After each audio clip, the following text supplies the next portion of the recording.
ताका झांकी छोरा भाई सुनो हमारी बानी जी। वाह भैये। ताका झांकी छोरा भाई सुनो हमारी बानी जी। वाह भैये। अब की बार सुनाएंगे सिंगर की कहानी जी। सत्य है जी। लहंगा चोली छोड़ के आजकल ढोरी के पीछे पड़ल जी। वाह भैये। लहंगा चोली छोड़ के आजकल ढोरी के पीछे पड़ल जी। वाह भैये।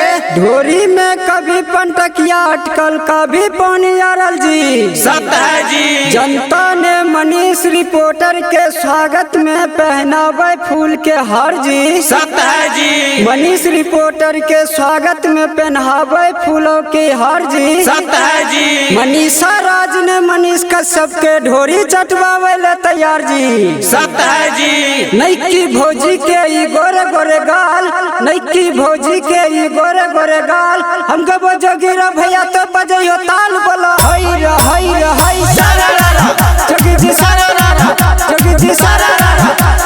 चीलम के देलक ई कैसन सजा, चीलम के देलक ई कैसन सजा, और ढोरी में डाल के ई पीलक गंजा बोलो हई रे हई रे हई सारा जोगी जी सारा।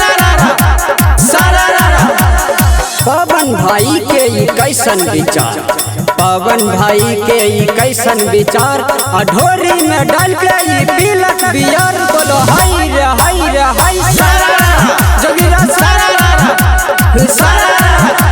खेसारी लाल यादव के चालत है नाम, खेसारी लाल यादव के चालत है नाम, ढोरी में अटकल साट के बटाम बोलो हई रे हई सारा जोगिरा सारा।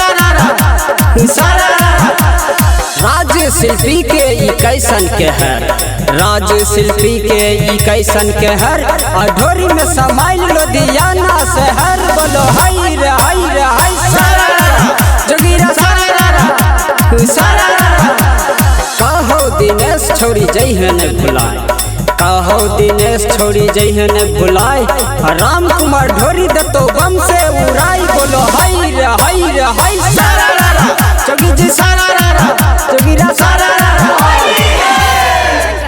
हाजीपुर वैशाली।